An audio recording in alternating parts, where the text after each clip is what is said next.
Praise the Lord. Hallelujah. കർത്താവ് നിങ്ങളെ ധാരാളമായിട്ട് അനുഗ്രഹിക്കട്ടെ. വീണ്ടും നിങ്ങളോടൊപ്പം ദൈവവചനമായിട്ടായിരിക്കാൻ സ്വർഗത്തിലെ ദൈവത്തിനെ ഞാൻ ദൈവത്തെ നന്ദിയോടെ സ്തുതിക്കുന്നു. നമ്മുടെ ദൈവവചനം നമ്മൾ ഓരോന്നാണ് പഠിക്കുമ്പോൾ നമ്മുടെ അകത്ത് നമ്മളെ ഉറപ്പിക്കുന്ന വളരെ പ്രധാനപ്പെട്ട ഒരു കാര്യമുണ്ട്. നാം ദൈവത്തിന്റെ മക്കളാണെന്നുള്ള ഉറപ്പ് നമ്മുടെ ഉള്ളിൽ അസാധാരണമായിട്ട് ഇട്ട് തരുന്നതാണ് ദൈവവചനം. അപ്പൊ നമ്മൾ എത്രത്തോളം ദൈവവചനത്തിന്റെ ഗൗരവത്തെ മനസ്സിലാക്കുന്നു. ഗൗരവം എന്ന് പറയുമ്പോൾ വളരെ സീരിയസ് ആയിട്ട് എടുക്കാന്നുള്ള അർത്ഥത്തിലല്ല, അതിന്റെ യഥാർത്ഥ അർത്ഥത്തെ മനസ്സിലാക്കുന്ന അത്രത്തോളം നമ്മുടെ ജീവിതം മാറും. നമുക്ക് ദൈവം മനുഷ്യനെ, മാനവരാശിയെ സൃഷ്ടിച്ചപ്പോൾ കർത്താവിന്റെ ഹൃദയത്തിലെ ആഗ്രഹം ഇന്ന് നാം ആയിരിക്കുന്നത് പോലെ എല്ലാവറ്റിന്റെയും അടിമകളായി ജീവിക്കാൻ, എല്ലാറ്റിനും വാഴാനായിട്ട് ദൈവം ആദാമിനെ സൃഷ്ടിച്ചപ്പോ നമുക്ക് ഉൽപ്പത്തി പുസ്തകത്തിൽ നമ്മൾ വ്യക്തമായി കാണുന്നു, തന്റെ സാദൃശ്യത്തിലും സ്വരൂപത്തിലുമാണ് മനുഷ്യനെ സൃഷ്ടിച്ചത്. എന്നാൽ ദൈവജനത്തിന് അവർക്കുണ്ടായിരുന്ന വലിയൊരു അവകാശവാദം. റോമലേഖനം 9-ാം അധ്യായത്തിന്റെ 4-ാമത്തെ വാക്യം ഇങ്ങനെയാണ് വായിക്കുന്നത്: അവർ ഇസ്രായേലിൽ പുത്രത്വവും തേജസ്സും നിയമങ്ങളും ന്യായപ്രമാണവും അവർക്കുള്ളവ. അപ്പൊ അവിടെ ഒരു ജനം, ആ ജനത്തെ, അബ്രഹാമ്യ സന്തതി എന്നുള്ള അവകാശവാദം ഉന്നയിക്കുന്ന ആ ജനം, അവരുടെ ഒരു അവകാശവാദമായിരുന്നു ആരാധന ഞങ്ങൾക്ക് മാത്രമുള്ളത്, ന്യായപ്രമാണം ഞങ്ങളുടെ, നിയമം ഞങ്ങൾക്കുള്ളത്, വാഗ്ദത്തം ഞങ്ങൾക്കുള്ളത്, തേജസ് ഞങ്ങൾക്കുള്ളത്, പുത്രത്വം ഞങ്ങൾക്കുള്ളത്, വാഗ്ദത്തം ഞങ്ങൾക്കുള്ളത്. അതിൽ നമ്മൾ ഇന്നിവിടെ ചിന്തിക്കുന്നത് പുത്രത്വം എന്ന് പറയുന്ന കാര്യത്തെ കുറിച്ചാണ്. പുത്രത്വം അവരുടെ വലിയൊരു അവകാശവാദമായിരുന്നു, ഞങ്ങൾ മാത്രമാണ് പുത്രന്മാർ, ബാക്കി ആരും പുത്രന്മാരാണ്. നമുക്കറിയാം, യേശുവിന്റെ അടുക്കൽ വന്ന കനാന്യ സ്ത്രീ, മകളുടെ ഭൂതോപദ്രവമാണ് അവളുടെ പ്രാർത്ഥനാ വിഷയം. യേശുവിന്റെ അടുക്കൽ വന്നിട്ട് യേശു പ്രതികരിക്കുന്നില്ല, യേശു മുന്നോട്ട് നടക്കുക. അപ്പൊ വീണ്ടും നിലവിളിച്ചപ്പോ ശിഷ്യന്മാര് വന്ന് പറഞ്ഞു, കർത്താവെ, അവള് നിലവിളിച്ചു വരിക, എന്തെങ്കിലും ഒന്ന് ചെയ്തു കൊടുത്താട്ട്. യേശുവിന്റെ മറുപടി ഇതാണ്: മക്കൾക്കുള്ളത് നായ്ക്കുട്ടികൾക്ക് കൊടുക്കാൻ പറ്റും. അപ്പൊ അവിടെ പറയുന്നത് ഇവരാണ് മക്കൾ. കർത്താവ് പറഞ്ഞൊരു കാര്യമുണ്ട്, ഇസ്രായേലിലെ കാണാതെ പോയി ആടുകളുടെ അടുക്കിലേക്കല്ല തന്നെ അയച്ചിട്ടില്ല. ശിഷ്യന്മാരെ അയച്ചപ്പോഴും കർത്താവ് പറഞ്ഞൊരു കാര്യമാണ്, നിങ്ങൾ വേറെ എങ്ങും പോയി സുവിശേഷം പറയരുത്, ഇസ്രായേലിയരോട് മാത്രം, യഹൂദന്മാരോട് മാത്രം സുവിശേഷം പറഞ്ഞാൽ മതിയെന്നാണ് പറഞ്ഞിരിക്കുന്നത്. ഏതാ പുനരുത്ഥാനത്തിന് മുമ്പാവട്ടോ, പുനരുത്ഥാനത്തിന് ശേഷം സകല ജാതികളും ശിഷ്യരാക്കാനായിട്ട്, മരണ പുനരുത്ഥാനത്തിന് മുമ്പുള്ള കാര്യം. അപ്പൊ അവരെ സംബന്ധിച്ചിടത്തോളം അവരുടെ വലിയൊരു അഭിമാനമായിരുന്നു ഞങ്ങളുടെ ആരാധന, ന്യായപ്രമാണം, ഞങ്ങൾ സന്ധി. അപ്പൊ അവരുടെ മാത്രം അവകാശവാദമായിരുന്നു പുത്രത്വം. ഈ പുത്രത്വം എന്ന് പറയുമ്പോൾ, പുത്രൻ എന്ന പദവിയിൽ ഒരാളെ കുറിച്ച് ആദ്യം നമ്മൾ കാണുന്നത് ലൂക്കോസിന്റെ സുവിശേഷം 3-ാം അധ്യായത്തിൽ, അതായത് എഴുത്തുകൊണ്ടല്ല ആദ്യ നിലയിൽ നമുക്ക് കാണാൻ സാധിക്കുന്നത്. ലൂക്കോസിന്റെ സുവിശേഷം 3-ാം അധ്യായത്തില് നമുക്ക് യേശുവിന്റെ വംശാവലി പറഞ്ഞ് അത് തിരിച്ചാ പറഞ്ഞു വരുന്നത്. അപ്പൊ അതിന്റെ അവസാനം എഴുതിയിരിക്കുന്നതാണ് 38-ാം വാക്യത്തില്, ആദാം ദൈവത്തിന്റെ മകൻ. അപ്പൊ ആദാം ദൈവത്തിന്റെ മകനായിട്ട്, മകൻ എന്ന് പറയുമ്പോൾ നമുക്കറിയാം, മകൻ എന്ന് പറയുമ്പോൾ രണ്ട് നിലയിലെ പുത്രത്വത്തെ നമുക്ക് റിഫ്ലക്ട് ചെയ്യാൻ പറ്റും. ഒന്ന്, ചിലരെ കണ്ടു കഴിഞ്ഞാൽ അപ്പനെ പോലെ തന്നെ ഇരിക്കും, അമ്മയെ പോലെ തന്നെ ഇരിക്കും, രൂപഭാവം കൊണ്ടും, നിറം, ഉയരം, അതുപോലെ എന്താ പറയുക, അവരുടെ ചിലരുടെ ശബ്ദം, സംസാര രീതി എല്ലാം ഒരുപോലെ.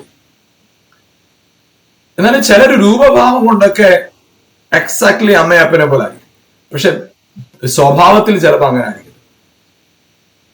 പക്ഷെ ഒരു പെർഫെക്റ്റ് ചൈൽഡ് എന്ന് പറയുമ്പോൾ രണ്ടും ഉണ്ടായിരിക്കും. ഒന്ന്, രൂപഭാവങ്ങളിലുള്ള സാമ്യം ഉണ്ടാവും, അതുപോലെ തന്നെ സ്വഭാവത്തിലുള്ള സാമ്യം ഉണ്ടാവും.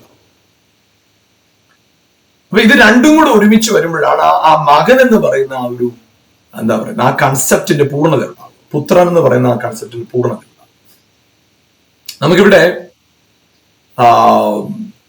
ഉൽപ്പത്തി പുസ്തകം 1-ാമത്തെ 26-ാം വാക്യത്തിൽ കർത്താവ് പറഞ്ഞൊരു കാര്യം ഇതാണ്: നാം നമ്മുടെ സാദൃശ്യത്തിലും സ്വരൂപത്തിലും മനുഷ്യനെ ഉണ്ടാക്കുക എന്ന് പറഞ്ഞു. ദൈവം മനുഷ്യനെ സൃഷ്ടിച്ചത് തന്റെ സ്വരൂപത്തിലും സാദൃശ്യത്തിലും. അവിടെ രണ്ട് കാര്യമാണ്, ഇമേജ് ആൻഡ് ലൈക്ക്നെസ്. അപ്പം ആദാമിന് ദൈവം കൊടുത്തത് തന്റെ സ്വരൂപം, അതായത് തന്റെ അതേ രൂപം, തന്റെ സാദൃശ്യം. അതുപോലെ തന്നെ തല മുകളിലെങ്കിൽ ആദാമിന്റെയും തല മുകളിൽ. ദൈവം കണ്ണുകൊണ്ടാണ് കാര്യങ്ങളെ കാണുന്നതെങ്കിൽ ആദം കണ്ണുകൊണ്ടാണ് കാര്യങ്ങളെ കാണുന്നത്. ദൈവം ചെവി കൊണ്ടാണ് കാര്യങ്ങളെ കേൾക്കുന്നതെങ്കിൽ അതുപോലെ തന്നെയായിരുന്നു ആദം. കാലുകൊണ്ടാണ് നടക്കുന്നതെങ്കിൽ അതുപോലെ തന്നെയായിരുന്നു. മൃഗങ്ങളെല്ലാം അതുപോലെ അല്ലല്ലോ, 4 കാലുകൊണ്ട് നടക്കുന്നു. 4 കാല്. മനുഷ്യൻ, ദൈവം 2 കാല്. അപ്പൊ ദൈവത്തിന്റെ അതേ സാദൃശ്യം മനുഷ്യൻ. ദൈവം ആശയവിനിമയം നടത്തുന്ന വാക്കുകളിലൂടെയാണ്, മറ്റതെല്ലാം ശബ്ദത്തിലൂടെ. ദൈവം വാക്കുകൾ കൊണ്ടാണ് ആശയവിനിമയം നടത്തിയത്. ആദമോ അതെ ആശയവിനിമയം നടത്തി വാക്കുകൾ കൊണ്ട്. ദൈവം എല്ലാത്തിനെയും വാഴുന്നവനായിരുന്നു. ആദാമിനോട് പറഞ്ഞു, നീയും എല്ലാത്തിനെയും വാഴുക. ദൈവം ചെല്ലുന്നിടത്തെല്ലാം നിറയ്ക്കുന്നവനായിരുന്നു. ആദാമിനോട് പറഞ്ഞു, നിങ്ങളും നിറയ്ക്കുക. അപ്പൊ അതിന്റെ 28-ാം വാക്യം, ഉൽപ്പത്തി പുസ്തകം 1-ാം അധ്യായത്തിന്റെ 28-ാമത്തെ വാക്യത്തിൽ നമ്മൾ ഇങ്ങനെയാണ് കാണുന്നത്. ദൈവം അവരെ അനുഗ്രഹിച്ചു, നിങ്ങൾ സന്താനപുഷ്ടിയുള്ളവരായി പെരുകി ഭൂമിയിൽ നിറഞ്ഞ് അതിനെ അടക്കി സമുദ്രത്തിലെ മത്സ്യത്തിന്മേലും ആകാശത്തിലെ പർവ്വജാതിന്മേലും സകല ഭൂചര ജന്തുവിന്മേലും വാഴുവിൻ എന്ന് അവരോട് കൽപ്പിച്ചു. അപ്പൊ അവരോട് കൽപ്പിച്ചു എന്താണ്? വാഴുവീൻ എന്ന് കൽപ്പിച്ചു. അപ്പൊ അവിടെ പറയുന്നൊരു കാര്യം, നിങ്ങൾ സകലത്തെയും അടക്കി വാഴണം, നിങ്ങൾ പെരുകണം. അതായത് എന്റെ രൂപഭാവം മാത്രമല്ല, എനിക്കൊരു പ്രകൃതമുണ്ട്, എനിക്കൊരു നേച്ചറുണ്ട്, എനിക്കൊരു സ്വഭാവമുണ്ട്. അതും ആദമിന് തരിക. അപ്പൊ ദൈവം ആദമിനെ അനുഗ്രഹിച്ചിട്ട് പറഞ്ഞു, ഇങ്ങനെ ആയിത്തീരും. സൃഷ്ടിച്ചപ്പം ആദം ദൈവത്തെ പോലെയായിരുന്നു. പക്ഷെ രൂപം കൊണ്ട് അങ്ങനെ ആകുന്നതിൽ കാര്യമില്ല. അപ്പൊ രൂപം കൊണ്ട് അങ്ങനെ ആയിരുന്ന ആദമിനെ ഏൽപ്പിച്ചു, ഈ ഉത്തരവാദിത്തം ഏൽപ്പിച്ചു. നീ ഇങ്ങനെ ആകണം, അടക്കണം, വാഴണം. അതായത് രൂപം കൊണ്ട് എന്നെ പോലെ ആയിരിക്കുന്ന നീ പ്രകൃതം കൊണ്ടും സ്വഭാവം കൊണ്ടും അധികാരം കൊണ്ടും നീ എന്നെ പോലെ ആകണം. അത് നിന്റെ ഉത്തരവാദിത്തം. അതിനായി നിന്നെ അനുഗ്രഹിക്കുക, എന്നെ പോലെ ആയിത്തീരാനായിട്ട് നിന്നെ അനുഗ്രഹിക്കുക. പക്ഷെ ആദം അനുഗ്രഹം പ്രാപിച്ചു. പക്ഷെ അനുഗ്രഹത്തിന്റെ നിവൃത്തിയിലേക്ക് ആദമിന് എത്താൻ പറ്റിയില്ല. പിന്നത്തെ നമ്മൾ കാണുന്നത് നോഹയാണ്. 8-ാം അധ്യായത്തിൽ നോഹ ദൈവത്തിനെ ആഹ്വാനിച്ചു. അതിനുശേഷം 9-ാം അധ്യായത്തിന്റെ ആദ്യത്തെ വാക്യത്തിൽ നമ്മൾ എങ്ങനെയാണ് കാണുന്നത്? നോഹയുടെ 9-ാം അധ്യായം 1-ാം വാക്യം, ഉൽപ്പത്തി 9:1. ദൈവം നോഹയെയും അവന്റെ പുത്രന്മാരെയും അനുഗ്രഹിച്ച് അവരോട് അരുളി ചെയ്തത് എന്തെന്നാൽ, നിങ്ങൾ സന്താനപുഷ്ടിയുള്ളവരായി പെരുകി ഭൂമിയിൽ നിറവിൻ. നിങ്ങളെയുള്ള പേടിയും നടുക്കവും ഭൂമിയിലെ സകല മൃഗങ്ങളിലും ആകാശത്തിലെ എല്ലാ പറമ്പുകൾക്കും സകല ഭൂചരങ്ങൾക്കും സമുദ്രത്തിലെ സകല മത്സ്യങ്ങൾക്കും ഉണ്ടാകും. അപ്പൊ അവിടെ ദൈവം പറയുന്നൊരു കാര്യമാണ്, നിന്നെ അനുഗ്രഹിക്കുക, നിങ്ങൾ നിറയുക, വാഴുക. ഉത്തരവാദിത്വം ഏൽപ്പിക്കുക, നിറയുക. അവരോട് പറയുക, നിങ്ങൾ നിറയണം. അതിനായിട്ട് നിങ്ങളെ അനുഗ്രഹിക്കുക. ഇവർക്ക് ആദമിനും ദൈവത്തിന്റെ അനുഗ്രഹം കിട്ടി, നോഹയ്ക്കും ദൈവത്തിന്റെ അനുഗ്രഹം കിട്ടി. എന്നാൽ ഉൽപ്പത്തി പുസ്തകം 12-ാം അധ്യായത്തില് ദൈവം പറയുന്നത് എങ്ങനെയാണ്? 2-ാം വാക്യം, ഞാൻ നിന്നെ വലിയൊരു ജാതിയാക്കും, നിന്നെ അനുഗ്രഹിച്ച് നിന്റെ പേർ വലുതാക്കും, നീ ഒരു അനുഗ്രഹമായിരിക്കും. നിന്നെ അനുഗ്രഹിക്കുന്നവരെ ഞാൻ അനുഗ്രഹിക്കും, നിന്നെ ശപിക്കുന്നവരെ ഞാൻ ശപിക്കും. നിന്നിൽ ഭൂമിയിലുള്ള സകല വംശങ്ങളും അനുഗ്രഹിക്കപ്പെടും. അപ്പൊ അവിടെ അബ്രഹാമിനോട് ദൈവം പറയുന്നത്, നിന്നെ ഞാൻ വർദ്ധിപ്പിക്കും, നിന്നെ ഞാൻ അനുഗ്രഹിക്കും. നിന്നെ അനുഗ്രഹിക്കുമെന്നാണ് അവിടെ പറയുന്നത്. എന്നാൽ പിന്നത്തെ കർത്താവ് പറയുന്ന ഒരു കാര്യമുണ്ട്, ഞാൻ നിന്നെ വർദ്ധിപ്പിക്കും, ഞാൻ നിന്നെ വർദ്ധിപ്പിച്ച് നിന്നെ വലിയ ജാതിയാണ്. കർത്താവ് അബ്രഹാമിന് കൊടുത്ത ഒരു വാഗ്ദത്തമാണ്, ഐ വിൽ ഇൻക്രീസ് യു, ഞാൻ നിന്നെ വർദ്ധിപ്പിക്കും. അപ്പൊ ഇതുവരെ ദൈവം ആദമിനോടും നോഹയോടും പറഞ്ഞത് നിങ്ങൾ വർദ്ധിക്കണം. പക്ഷെ അബ്രഹാമിനോട് ദൈവം പറയുകയാണ്, ഞാൻ നിന്നെ വർദ്ധിപ്പിക്കും, ഐ വിൽ ഇൻക്രീസ് യു. അപ്പൊ ഈ നോഹയ്ക്കും ആദമിനും അനുഗ്രഹം കിട്ടി. പക്ഷെ അബ്രഹാമിന് ദൈവം കൊടുത്തു എന്താണെന്നറിയോ? അതിന്റെ 15-ാമത്തെ വാക്യം, 15-ാം അധ്യായം 1-ാം വാക്യം, ഞാൻ നിന്റെ പരിചയം അതിമഹത്തായ പ്രതിഫലവുമാകും. അതായത് ആദമിന് നോഹയ്ക്കുമൊക്കെ അനുഗ്രഹം ലഭിച്ചു. പക്ഷെ അബ്രഹാമിന് അനുഗ്രഹത്തിനുപരി ദൈവത്തെ ലഭിച്ചു. അത് ഏറ്റവും വലിയ അനുഗ്രഹം, ദൈവത്തെ ലഭിച്ചു. അങ്ങനെ അബ്രഹാം ദൈവത്തെ ലഭിച്ചവനായ അബ്രഹാം, ദൈവമായിരുന്നു അബ്രഹാമിന്റെ അനുഗ്രഹം. ദൈവത്തെ തന്നെ അവൻ അനുഗ്രഹമായിട്ട് ലഭിച്ചു. അങ്ങനെ ദൈവത്തെ തന്നെ അനുഗ്രഹമായി ലഭിച്ചവനായ അബ്രഹാം, നമ്മൾ അബ്രഹാമിന്റെ ജീവിതത്തെ നോക്കുമ്പോൾ ദൈവം പറഞ്ഞൊരു കാര്യമാണ്, ഞാൻ നിന്റെ സന്തതിയോട് ഉടമ്പടി ചെയ്യും. അങ്ങനെ ദൈവം സന്തതിയോട് ഉടമ്പടി ചെയ്തു. ഉടമ്പടി ചെയ്തവനായ ദൈവം ഉടമ്പടി ചെയ്ത ജനത്തോട് പറഞ്ഞൊരു വാക്കുണ്ട്. പുറപ്പാട് പുസ്തകം അതിന്റെ 4-ാം അധ്യായം 22-ാം വാക്യം. അവിടെ എങ്ങനെയാണ് അവരെ കുറിച്ച് ദൈവം പറയുന്നത്? 22-ാമത്തെ വാക്യം, നീ ഫറവോനോട് യഹോവ ഇപ്രകാരം അരുളി ചെയ്യുന്നു, ഇസ്രായേൽ എന്റെ പുത്രൻ, എന്റെ ആദ്യജാതൻ തന്നെ. അപ്പൊ ദൈവത്തിന്റെ കാഴ്ചപ്പാടിൽ ഇസ്രായേൽ ദൈവത്തിന്റെ പുത്രനാണ്. പക്ഷെ ഇത് ദൈവത്തിന്റെ ഹൃദയത്തിൽ ദൈവജനത്തെ ദൈവം കാണുന്നത് പുത്രത്വത്തോടെയാണ്. പക്ഷേ ഒരു ചെറിയൊരു പ്രശ്നമുണ്ട്. ദൈവജനത്തിന് ഇപ്പോഴും ദൈവത്തെ പിതാവായിട്ട് കാണുന്ന പക്വത വന്നിട്ടില്ല.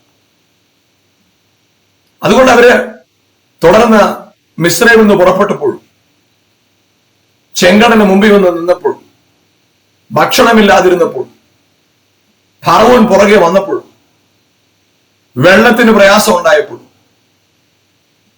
ഇവിടെ എല്ലാം അവര് ദൈവത്തോട് പെറുപിറുക്കുകയും ദൈവത്തെ ചോദ്യം ചെയ്യുന്ന നിലയിലാണ്. സീനാമലയിൽ കയറിപ്പോയി മോശ വരാൻ വൈകിയപ്പോ അവരുടേതായ നിലയിൽ ദൈവത്തെ ആരാധിക്കാൻ തുടങ്ങി. അപ്പൊ അവിടെ ദൈവത്തിന്റെ ഹൃദയത്തിൽ ഇവർ മക്കളാണ്. പക്ഷെ ഇവരുടെ ഹൃദയത്തിൽ ദൈവത്തെ പിതാവായിട്ട് കാണുന്ന ഒരു പക്വതയിലേക്ക്, അല്ലെങ്കിൽ ആ ഒരു മാനസികാവസ്ഥയിലേക്ക്, ആ ഒരു വെളിപ്പാടിലേക്ക് ഇവരെത്തിയിട്ടില്ല. അത് അവരെ സംബന്ധിച്ചൊരു വലിയൊരു പ്രശ്നമാണ്. അങ്ങനെ ആ വലിയൊരു പ്രശ്നത്തിൽ കൂടെ പോകുന്ന ആ ജനം, അവര് ദൈവത്തിന്റെ വഴി വിട്ട് മാറി, ദൈവത്തോട് പിറുപിറുക്കുന്നു, വഴക്കുണ്ടാക്കുന്നു, മോശയ്ക്ക് നേരെ പിറുപിറുക്കുന്നു, ചോദ്യം ചെയ്യുന്നു. മാത്രമല്ല അവരുടെ ഇടയിൽ വലിയ ഭിന്നതയും മ്ലേച്ഛതയൊക്കെ വർദ്ധിക്കണം. ആ സമയത്ത് പിതാവായ ദൈവം ഒരു കാര്യം ചെയ്തു. അവരോട് പറഞ്ഞു കൊടുത്തു, മക്കൾ ഇങ്ങനെ ആയിരിക്കണം, നീ മകനാകണമെങ്കിൽ ഇങ്ങനെ ആയിരിക്കണം. എഴുതി കൊടുത്തു. 10 കൽപ്പന എഴുതി കൊടുത്തു. അതിന് പല ഉപകൽപ്പനകളും, നിയമങ്ങളും, പ്രമാണങ്ങളും, ആചാരങ്ങളും എല്ലാം കൊടുത്തു. ഇതുപോലെ നിയമം അനുഷ്ഠിക്കണം, ഇന്ന കാര്യം ചെയ്യണം, അതെല്ലാം എഴുതി കൈ കൊടുത്തപ്പോൾ നിങ്ങൾ ഇന്ന പോലെ ചെയ്യണം, ഇന്ന കാര്യങ്ങൾ ചെയ്താലേ നിങ്ങൾ അനുഗ്രഹിക്കപ്പെടുള്ളൂ. അത് അവർക്ക് എഴുതി കൊടുത്തിട്ട് അവരോട് പറഞ്ഞ കാര്യമാണ്, നിങ്ങൾ പുത്രന്മാരാകണമെങ്കിൽ ഇങ്ങനെ ആകണം. എന്റെ കാഴ്ചപ്പാട് നിങ്ങളെ പുത്രന്മാരായിട്ട്. പക്ഷെ നിങ്ങൾ ആ പക്വതയിൽ എത്തിയിട്ടില്ല. ആ പുത്രത്വത്തിലേക്ക് നിങ്ങൾ എത്തണമെങ്കിൽ ഇതെല്ലാം ചെയ്യണം. കൊല ചെയ്യരുത്, വ്യഭിചാരം ചെയ്യരുത്, മോഷ്ടിക്കരുത്, കള്ളസാക്ഷ്യം പറയരുത്, മോഹിക്കരുത്, ദൈവത്തെ മാത്രമേ ആരാധിക്കാവൂ, ദൈവത്തിന്റെ നാമത്തിൽ സത്യം ചെയ്യരുത്, വിഗ്രഹത്തെ ഉണ്ടാക്കരുത്, അമ്മയപ്പനെ ബഹുമാനിക്കണം, ശബത്ത് നാളിനെ വിശുദ്ധമായിട്ട് ആചരിക്കണം. അപ്പൊ ഈ കൽപ്പനകളൊക്കെ കർത്താവ് കൊടുത്തിട്ട് പറയും, നിങ്ങൾ ഇതുപോലെ ചെയ്ത് പുത്രന്മാരാണ്. അപ്പൊ ഇവിടെ ഒരു പ്രശ്നം എന്താണെന്ന് വെച്ചാൽ, ഇവർക്ക് കൽപ്പനകളുണ്ട്, പുത്രനായാൽ എങ്ങനെ ആയിരിക്കണം എന്നുള്ള ഒരു ഇമേജ് ഉണ്ട്. ഇന്നെ പോലെയൊക്കെ ആയിരിക്കണം, ഒരു പുത്രൻ എന്ന് പറഞ്ഞാൽ ഇങ്ങനെയൊക്കെ ആയിരിക്കണം എന്നുള്ള ഒരു ഐഡിയ കയ്യിലുണ്ട്. അത് എഴുതി കൈ കിട്ടിയിട്ടുണ്ട്. കൽപ്പനകൾ എഴുതിയ പ്രമാണം അനുസരിച്ച് വായിച്ചാൽ അവർക്ക് മനസ്സിലാവും ഒരു പുത്രൻ എങ്ങനെ ആകണമെന്ന് അവർക്കൊരു ഐഡിയ കിട്ടി. പക്ഷെ ഒരു പുത്രൻ എങ്ങനെ ആകണമെന്ന് എഴുതി കൈ കിട്ടിയെങ്കിലും ഇവരെ സംബന്ധിച്ചിടത്തോളം പിതാവിനോട് ചേർന്ന് നടക്കാൻ കഴിയാതെ പാപം ഇവരെ അകറ്റി നിർത്തിയിരിക്കുക. ഇവരെ ദൈവത്തിൽ നിന്ന് അകറ്റി നിർത്തിയിരിക്കുക. അതുകൊണ്ട് ഈ പിതാവ് ഇങ്ങനെയൊക്കെ ആയിരിക്കണം, മകൻ ഇങ്ങനെ ആയിരിക്കണം എന്ന് എഴുതി കിട്ടി ഇവർക്ക് പിതാവിന് കൂടെ നടക്കാത്തതുകൊണ്ട് ഇവർക്ക് ഒരിക്കലും ഒരു മകനാകാൻ കഴിയാതായിരുന്നു. അവരുടെ ജീവിതത്തെ അത് വല്ലാതെ പ്രതിസന്ധിയിലാണ്. അവർ ദൈവത്തെ വിട്ട് പല സമയത്തും മാറി. അവരെ തന്നെ വഷളാക്കാൻ തുടങ്ങി. അങ്ങനെ അവരെ തന്നെ വഷളാക്കുന്ന ഒരു കാലഘട്ടത്തിൽ, അവരെ തന്നെ വഷളായി കാണുന്ന ഒരു കാലഘട്ടത്തിൽ, അവർക്ക് അവരോട് തന്നെ ദേഷ്യം ഉണ്ടാകുന്ന ഒരു കാലഘട്ടം, ദൈവത്തെ വിട്ട് അകന്നു പോയ കാലഘട്ടം. കാരണം പുത്രൻ ഇങ്ങനെ ആയിരിക്കണം, മകൻ ഇങ്ങനെ ആയിരിക്കണം എന്നല്ല എഴുതി കിട്ടിയിട്ടുണ്ട് അവരുടെ കയ്യിൽ. പക്ഷെ അങ്ങനെ ആകാൻ പറ്റുന്നില്ല. പിതാവ് സ്നേഹിക്കുന്നവരാണെന്നറിയാം, പക്ഷെ പിതാവിന്റെ സ്നേഹം അനുഭവിക്കാൻ കഴിയുന്നില്ല. കാരണം പിതാവും ദൈവജനവും തമ്മിലുള്ള അകൽച്ച, പിതാവും പുത്രനും അകന്നു നിൽക്കുക, ഒരിക്കലും അടുത്തുകൂടാൻ കഴിയാത്തവണ്ണമെന്ന് വേണേ പറയാം. അതുപോലെ അകൽച്ചയിൽ നിൽക്കുക. ആ സന്ദർഭത്തിലാണ്, ആ ഒരു സാഹചര്യത്തിലാണ് ഹല്ലേലൂയ ആമേൻ നമുക്കറിയാം മകൻ ഇങ്ങനെ ഈ വിധത്തിലുള്ള സ്വഭാവമുള്ളവനായിരിക്കണമെന്നാണ് ദൈവത്തിന്റെ പദ്ധതി. ആ പദ്ധതി എല്ലാം ഇവിടെ എഴുതി കൊടുത്തിട്ടുണ്ട്. പക്ഷെ ഇവർക്ക് ഒരിക്കൽ പോലും അങ്ങനെ ആകാൻ പറ്റില്ല. അങ്ങനെ പ്രതിസന്ധിയിൽ കൂടെ പോകുന്ന ഈ ജനത്തിന് ദൈവം ഒരു കാര്യം ചെയ്തു. തന്നെ മനുഷ്യ രൂപത്തിലാക്കി അവന് ഭൂമിയിലേക്ക് ഇറങ്ങി വന്ന് ഒരു ദൈവപുത്രൻ എങ്ങനെയാകണമെന്ന് പുത്രൻ തന്നെ പിതാവ് തന്നെ കാണിച്ചു. Praise the Lord. അപ്പൊ അവിടെ മിസ്രൈമിൽ നിന്ന് പുറപ്പെട്ട ജനത്തെ കുറിച്ച് ദൈവം പറഞ്ഞു, അവൻ എന്റെ പുത്രനാണ്, ഇസ്രായേൽ എന്റെ പുത്രനാണ്. ജനത്തെ കുറിച്ച് പറഞ്ഞ എന്റെ പുത്രനാണ്. പക്ഷെ അതേ യേശുവിനെ കുറിച്ച് യോർദാനിൽ സ്നാനപ്പെട്ട് കയറി യേശുവിനെ കുറിച്ച് സ്വർഗത്തിൽ നിന്നൊരു ശബ്ദം ഉണ്ടായി, ഇവൻ എന്റെ പ്രിയപുത്രൻ, നീ എന്റെ പ്രിയപുത്രൻ. അവിടെ വീണ്ടും പുത്രത്വം വെളിപ്പെടുന്നു. അവിടെ ഇതുവരെ അവർക്ക് എഴുതി കിട്ടി പ്രമാണം, ഇന്നിന്ന പോലെ ചെയ്യണം, ഇന്നിന്ന പോലെയൊക്കെ ആയിരിക്കണം, എഴുതി കിട്ടി. പക്ഷെ അവർക്ക് പലവട്ടം ശ്രമിച്ചിട്ടും സാധ്യമാകാതിരിക്കെ ഇതാ യേശു വന്നിട്ട് പുത്രനായി, അതെ, ഒരു പുത്രൻ എങ്ങനെ ആയിരിക്കണമെന്ന് യേശു ക്രിസ്തുവിന്റെ ശരീരത്തിൽ പിതാവായ ദൈവത്തിന്റെ ആത്മാവ് വസിച്ചിട്ട് കാണിച്ചു കൊടുത്തു. അതായത് മുമ്പ് കൽപ്പലകയിൽ എഴുതി കൊടുത്തത് ഒരുവൻ ജീവിച്ച് കാണിച്ചു കൊടുത്തു. ഞാൻ വളരെ ചെറുപ്പത്തിൽ കേട്ടിട്ടുള്ള ഒരു പ്രസംഗ വാചകമുണ്ട്. നിങ്ങളുടെ അയൽക്കാരോ നാട്ടുകാരോ വീട്ടുകാരോ ഒരുപക്ഷെ ബൈബിൾ വായിച്ചെന്ന് വരത്തില്ല, പക്ഷെ നിങ്ങളെ വായിക്കും. അതുകൊണ്ട് നിങ്ങളുടെ ജീവിതം മാതൃകയുള്ളതായിരിക്കണമെന്ന് ചെറുപ്പത്തിൽ തന്നെ പള്ളിയിലെ അച്ഛന്മാരും ഒക്കെ പ്രസംഗിക്കുന്ന കേട്ടു. അപ്പൊ അവിടെ ന്യായപ്രമാണം എഴുതി കൊടുത്താൽ അവർക്ക് വായിക്കാൻ പറ്റില്ല, ഫോളോ ചെയ്യാൻ പറ്റില്ല, അതുപോലെ ആകാൻ പറ്റില്ല. പക്ഷേ ഈ ന്യായപ്രമാണത്തിൽ എഴുതിയിരുന്നതെല്ലാം ആയവൻ ഇറങ്ങി വന്നിട്ട് പറഞ്ഞു, എന്നെ പോലെ ആകാം, എന്നെ ഒരു പുത്രനാകണമെങ്കിൽ എന്നെ പോലെ പിതാവിനെ പൂർണ്ണമായി അനുസരിക്കുന്നു, പിതാവിന്റെ ഹിതം പൂർണ്ണമായി നിവർത്തിക്കുന്നു, അതെ, രോഗികളോട് മനസ്സലിയുന്നു, മരിച്ചവരെ എഴുന്നേൽപ്പിക്കുന്നു, ഭൂതത്തെ പുറത്താക്കുന്നു, കുരുടനെ തൊട്ട് സൗഖ്യമാക്കുന്നു, മുടന്തനെ നടക്കുമാറാക്കുന്നു, യെസ്, പാപിയെ ചേർത്തണയ്ക്കുന്നു, ലോകവും നാട്ടുകാരും വേണ്ടാന്ന് ഒഴിവാക്കിയവനെ ചേർത്ത് പിടിക്കുന്ന പുത്രനെ കാണിച്ചു തന്നു യേശു ക്രിസ്തുവിലൂടെ പിതാവായ ദൈവം. അതായത് ആദാമിൽ കർത്താവ് പദ്ധതി ഇട്ടതാ, പുത്രൻ തന്റെ സ്വരൂപവും സാദൃശ്യവും കൊടുത്തു. തന്റെ പുറമേയുള്ള രൂപം മാത്രമല്ല, അകത്തുണ്ടായിരുന്ന പുത്രത്വത്തിന്റെ ആത്മാവും ആദാമിനകത്ത് ഇടാൻ ശ്രമിച്ചെങ്കിലും അവരോട് പറഞ്ഞു വാഴുക, വർദ്ധിക്കുക. അവർക്ക് അനുഗ്രഹിച്ചു കൊടുത്തെങ്കിലും അവർക്കത് ചെയ്യാൻ സാധിക്കാതെ പോയി. അതായത് അവർക്ക് ദൈവത്തിന്റെ രൂപം ലഭിച്ചു, പക്ഷെ സ്വരൂപം, അവന്റെ ആ നേച്ചർ, അവന്റെ ക്യാരക്ടർ അവർക്ക് ലഭിക്കാതെ പോയി. എന്നാൽ ഹല്ലേലൂയ, ദൈവം തന്റെ പുത്രനോട് യേശുക്രിസ്തുവിലൂടെ അവൻ ആ ദൈവത്തിന്റെ തന്നെ നേച്ചർ, ദൈവത്തിന്റെ സ്വഭാവം വെളിപ്പെടുത്തി. അതേ പ്രിയപ്പെട്ടവരെ, അവർ രോഗത്തെ ജയിച്ചവനായി, ശാപത്തെ ജയിച്ചവനായി, പിശാചിനെ ജയിച്ചവനായി ഭൂമിയിൽ പരസ്യ ശുശ്രൂഷ കാലങ്ങളിൽ നടക്കുന്നത് കാണാൻ കഴിയും. നമ്മൾ സുവിശേഷങ്ങൾ വായിക്കുമ്പോൾ ആ സുവിശേഷങ്ങളിൽ പിതാവായ ദൈവം ഒരു കാര്യം ചെയ്തു. ന്യായപ്രമാണത്തിൽ ഇന്നിന്ന പോലെയൊക്കെ നീ പ്രമാണിച്ചാൽ നിനക്ക് പുത്രനായി തീരാമെന്ന് ന്യായപ്രമാണത്തിൽ എഴുതി കൊടുത്തവനായ ദൈവം ഇവിടെ പറഞ്ഞു, ഇല്ല, ഹല്ലേലൂയ, എഴുതി കൊടുക്കുകയല്ല, ഞാൻ ജീവിച്ച് കാണിക്കാം. യേശുക്രിസ്തുവിലൂടെ, യേശുക്രിസ്തുവിൽ പരിശുദ്ധാത്മാവ് വസിച്ചിട്ട്, യേശുവിൽ പരിശുദ്ധാത്മാവ് വസിച്ചിട്ട്, യേശുവിൽ ദൈവത്തിന്റെ ആത്മാവ് വസിച്ചിട്ട്, ഹല്ലേലൂയ, യേശു പുത്രനായി ജീവിച്ചു കാണിച്ചു. അങ്ങനെ പുത്രനായി ജീവിച്ച് കാണിച്ചവനെ യേശുക്രിസ്തു തന്റെ യാത്രാമൊഴിയിൽ യോഹന്നാന്റെ സുവിശേഷം 14, 15, 16, 3 അധ്യായങ്ങളിൽ യേശു പറഞ്ഞു, ഞാൻ പോവുകയും, ഞാൻ പിതാവിന്റെ അടുക്കലേക്ക് പോവുകയും. ഇത്രയും നാളെ ഞാൻ കാണിച്ചു തന്നത് ഒരു പുത്രൻ എങ്ങനെ ആയിരിക്കണം, ഒരു പുത്രത്വം, മനുഷ്യനെ കുറിച്ചുള്ള എന്റെ പദ്ധതി എന്താണ്, അതാണ് ഞാൻ കാണിച്ചത്. ദൈവത്തോടുള്ള മനുഷ്യന്റെ ബന്ധം എങ്ങനെ ആയിരിക്കണം, അതാണ് ഞാൻ കാണിച്ചത്. എന്നാൽ ഞാൻ പോവുകയാണ്. ഞാൻ പോകുന്നതുകൊണ്ട് നിങ്ങൾ പ്രയാസപ്പെടുന്നു. പക്ഷെ ഇവിടെ സംഭവിക്കുന്ന വേറൊരു കാര്യം, ഞാൻ പിതാവിനടുക്കൽ പോകുമ്പോൾ ഞാൻ നിങ്ങളെ അനാഥരെ വിടത്തില്ല. അതായത് നിങ്ങൾക്ക് ഞാൻ കാണിച്ചു തന്ന മാതൃകയില്ല, ആ മാതൃക നിങ്ങൾക്ക് ഞാൻ കാണിച്ചു തന്നു. ഞാൻ നിങ്ങളെ അനാഥരെ വിടത്തില്ല. ഞാനൊരു കാര്യം ചെയ്യും, പിതാവിന്റെ ആത്മാവിനെ നിന്റെ അകത്തേക്ക് അയക്കും. പിതാവിന്റെ ആത്മാവിനെ നിങ്ങൾക്ക് അയക്കും, നിങ്ങളിലേക്ക് അയക്കും. ആ പിതാവിന്റെ ആത്മാവ് ചെയ്യാൻ പോകുന്ന കാര്യം എന്താണെന്നറിയോ? ചെയ്യാൻ പോകുന്ന കാര്യം എന്താന്ന് വെച്ചാല്, ഹല്ലേലൂയ, ആ പിതാവിന്റെ ആത്മാവ് നിങ്ങളിൽ വന്ന് വസിച്ചിട്ട് എന്നെ എങ്ങനെ പുത്രനാക്കി നിർത്തിയോ, എന്നെ എങ്ങനെ പരിശുദ്ധാത്മാവ് പുത്രനാക്കി നിർത്തിയോ, അതുപോലെ നിങ്ങളെയും പുത്രന്മാരാക്കുന്ന ആത്മാവ്, എന്നിൽ വസിച്ച അതേ പുത്രത്വത്തിന്റെ ആത്മാവ് നിങ്ങളുടെ ഉള്ളിലേക്കും പിതാവ് അയച്ചു തരും. Praise the Lord. പിതാവ് നിങ്ങളുടെ ഉള്ളിലേക്ക് അയച്ചു തരും, നിങ്ങളുടെ ഉള്ളിലേക്ക് അയച്ചു തരും, നിങ്ങളുടെ ഉള്ളിലേക്ക് അയച്ചു തരും. Praise God, hallelujah. അതെ, കർത്താവ് പറഞ്ഞത്, സത്യത്തിന്റെ ആത്മാവ് വരുമ്പോ അവൻ നിങ്ങളെ സകല സത്യത്തിലും വഴി നടത്തും. അതായത് അബ്രഹാമ്യ സന്തതികൾ പരിച്ഛേദനയിലൂടെ ദൈവത്തിന്റെ പുത്രന്മാരെന്ന് പറഞ്ഞ പദവിയിലേക്ക്, അബ്രഹാമിനോടുള്ള ഉടമ്പടിയുടെ ഭാഗമായി മാറി ദൈവത്തിന്റെ പുത്രന്മാരെന്ന പദവിയിലേക്കായി തീർന്നുവെങ്കിൽ,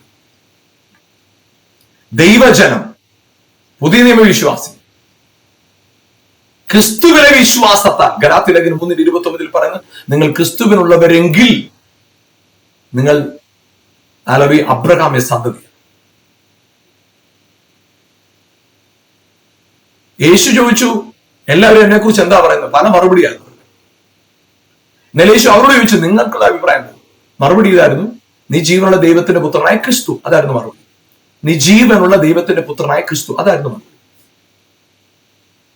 അപ്പൊ ആ ജീവനുള്ള ദൈവത്തിന്റെ പുത്രനായ ക്രിസ്തു, ആ ഒരു വാക്ക് വളരെ പ്രധാനമായിട്ട് പത്രോസ് എടുത്തു പറയും. അവിടെ അങ്ങനെ പറഞ്ഞപ്പോ നമുക്ക് കാണാൻ കഴിയുന്ന ഒരു കാര്യം, ഗലാത്യലേഖനം 3:16 ഇങ്ങനെയാണ് എഴുതിയിരിക്കുന്നത്, അബ്രഹാമിനും അവന്റെ സന്തതിക്കും വാഗ്ദത്തങ്ങൾ ലഭിച്ചു.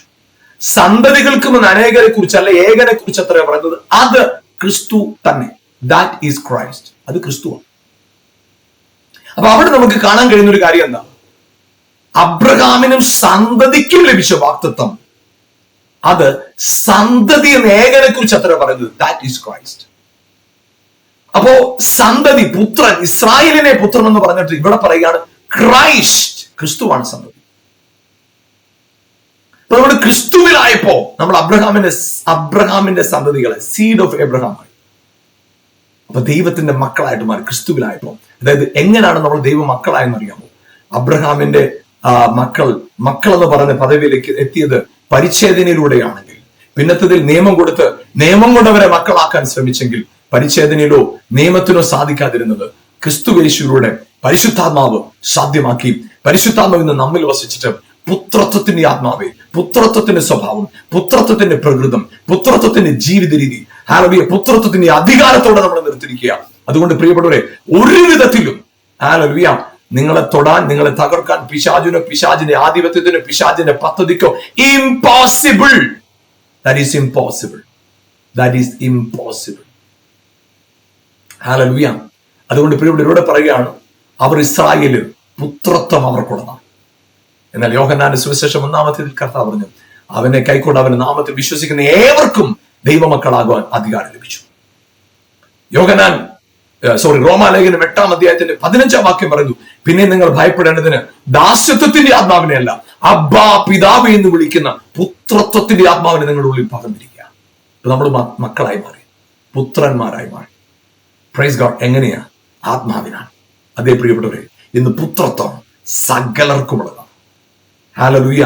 ഇന്ന് പുത്രത്വം സകലർക്കുമുള്ളതാണ്. പരിശുദ്ധാത്മാവെന്ന വാഗ്ദത്തം ഇന്ന് സകലർക്കുമുള്ളതാണ്. അതാണ് ഹല്ലേലൂയ. ആമേൻ. ഹല്ലേലൂയ. ഗലാത്യലേഖനം 3:14 പറയുന്നത് പരിശുദ്ധാത്മാവെന്ന വാഗ്ദത്തം. ഹല്ലേലൂയ. ആമേൻ. ഹല്ലേലൂയ. ന്യായപ്രമാണത്തിന് നമ്മളെ വിലയ്ക്ക് വാങ്ങിയവനായ ദൈവം അബ്രഹാമിന്റെ അനുഗ്രഹം ക്രിസ്തുയേശുവിൽ ജാതികൾക്ക് വരേണ്ടതിന്, അതായത് ഹല്ലേലൂയ, പുത്രത്വം ജാതികൾക്ക്, ക്രിസ്തുയേശുവിൽ ജാതികൾക്ക് വരേണ്ടതിന്, ആമേൻ, നാം ആത്മാവെന്ന വാഗ്ദത്ത വിഷയം വിശ്വാസത്താൽ പ്രാപിപ്പാൻ തന്നെ. അതേ പ്രിയപ്പെട്ടവരെ, നിങ്ങൾ ഞാനും പുത്രന്മാരാണ്, ദൈവത്തിന്റെ മക്കളെങ്കിൽ നമ്മൾ അവകാശികളാ, സൗഖ്യത്തിന്റെ അവകാശികളാ, വിടുതലിന്റെ അവകാശികളാ, അനുഗ്രഹത്തിന്റെ അവകാശികളാ, സമൃദ്ധിക്ക് അവകാശികളാ, മാന്യതയ്ക്ക് അവകാശികളാ. ആമേൻ. എല്ലാ നന്മകൾക്കും നമ്മൾ അവകാശികളാണ്. ഹല്ലേലൂയ. അപ്പോസ്തല പ്രവൃത്തി 2:39 വാക്യം, വാഗ്ദത്തം നിങ്ങൾക്കും നിങ്ങളുടെ മക്കൾക്കും നമ്മുടെ ദൈവമായ കർത്താവ് വിളിച്ചു വരുത്തുന്ന ദൂരസ്ഥന്മാരായ ഏവർക്കുമുള്ളതല്ലോ. വാഗ്ദത്തം സകലർക്കുമുള്ളതായിട്ട് മാറി. സകലർക്കും, ആരും ക്രിസ്തുവിനെ വിശ്വസിക്കുന്ന സകലർക്കും വാഗ്ദത്തത്തിന് അവകാശികളായിട്ട് നമ്മളെ മാറ്റി. Praise God, that is great position in Christ we have. ക്രിസ്തുവേശുവിലുള്ള നമ്മുടെ ഏറ്റവും വലിയ പദവിയാണത്. പ്രിയപ്പെട്ടവരെ, അതുകൊണ്ട് പ്രതിസന്ധികളിൽ പതറാതെ, ആമേൻ, പിശാചിനെ തലയിൽ ചവിട്ടിക്കൊണ്ട് പ്രതികൂലങ്ങൾ നിങ്ങൾക്ക് വിരോധമായി പിശാച് ഒരുക്കി വെച്ചിരിക്കുന്ന സകല പദ്ധതിയും അവന്റെ തലയിൽ ചവിട്ടി നിന്നുകൊണ്ട് പറയാൻ സാധിക്കണം, I am blessed, I am anointed. ഞാൻ കർത്താവിൽ അനുഗ്രഹിക്കപ്പെട്ടവനാണ്. നമുക്ക് ഒരുമിച്ച് പ്രാർത്ഥിക്കാം. ഞങ്ങളുടെ നല്ല കർത്താവിൽ അനുഗ്രഹിക്കപ്പെട്ട സമയത്തിനായി സ്തോത്രം ചെയ്യുന്ന കർത്താവിൻ നാഥ, ഞങ്ങൾ ഒരുമിച്ച് അപ്പാങ്ങളുടെ മുഖത്തേക്ക് നോക്കുന്നു. എന്തുവരെയും ഞങ്ങളെ നടത്തിയ, കരുതിയ, സ്നേഹിച്ച ആ കരുതലിനായി നന്ദി, ആ ദയയ്ക്കായി നന്ദി പറയുന്നു, ആ ബലത്തിനായി നന്ദി പറയുന്നു കർത്താവ്.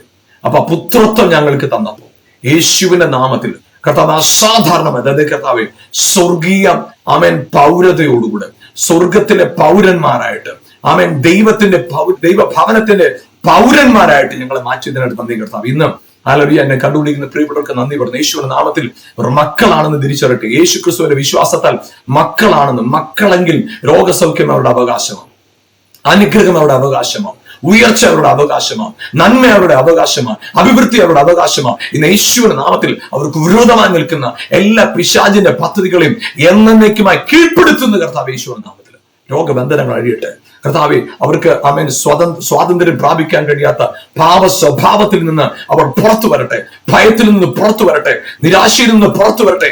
In the name of Jesus, യേശുവിന്റെ നാമത്തിൽ അത്ഭുതകരമായിട്ട് ഇവിടെ ഹൃദയത്തിൽ നിന്ന് എല്ലാ ഭാരങ്ങളും എല്ലാ നിരാശകളും അവരുടെ ഉള്ളിൽ നിന്ന് ആമേൻ കംപ്ലീറ്റ് ആയിട്ട് പുറത്തു വരട്ടെ. ക്രിസ്തുവിന്റെ ജീവൻ അവരെ തൊടുന്നതിനായിട്ട് നന്ദി. അത്ഭുതകരമായ സൗഖ്യം അവരിലുണ്ടാകട്ടെ, അത്ഭുതകരമായ വിടുതൽ അവരിലുണ്ടാകട്ടെ. ജീവൻ വെളിപ്പെടുന്നതിനായി സ്തോത്രം. അത്ഭുതങ്ങൾ അങ്ങ് ചെയ്യുന്നതിനായിട്ട് നന്ദി പറഞ്ഞു കർത്താവെ. മാനിക്കണം, അനുഗ്രഹത്തോടെ, സമൃദ്ധിയോടെ, ജീവനോടെ, ഉയർച്ചയോടെ അവർ നിർത്തണമെന്ന് പ്രാർത്ഥിക്കുന്നു. അവർക്ക് വിരോധമായുള്ള പിശാചിന്റെ സകല പദ്ധതികളെയും മനുഷ്യരിലൂടെയോ സാഹചര്യങ്ങളിലൂടെയോ ആമേൻ കൊണ്ടുവന്നിട്ടുള്ള എല്ലാ പ്രതിസന്ധികളെയും യേശുവിന്റെ നാമത്തിൽ പൊട്ടിച്ചു കളഞ്ഞു. പിശാചിന്റെ എല്ലാ പദ്ധതികളെയും ക്യാൻസൽ ചെയ്യുന്ന കർത്താവെ, അത്ഭുതം നടക്കട്ടെ. സാക്ഷികളായി എഴുന്നേൽപ്പിച്ച് നിർത്തിയിരിക്കുന്ന നന്ദി പറയുന്നു. എല്ലാ മഹത്വവും അർക്കപ്പെട്ട കുഞ്ഞാടിന് യേശുവിൻ നാമത്തിൽ തന്നെ പിതാവേ, ആമേൻ, ആമേൻ, ആമേൻ. Praise God. നമ്മുടെ മക്കളാണെങ്കിൽ അവകാശികളാണ്.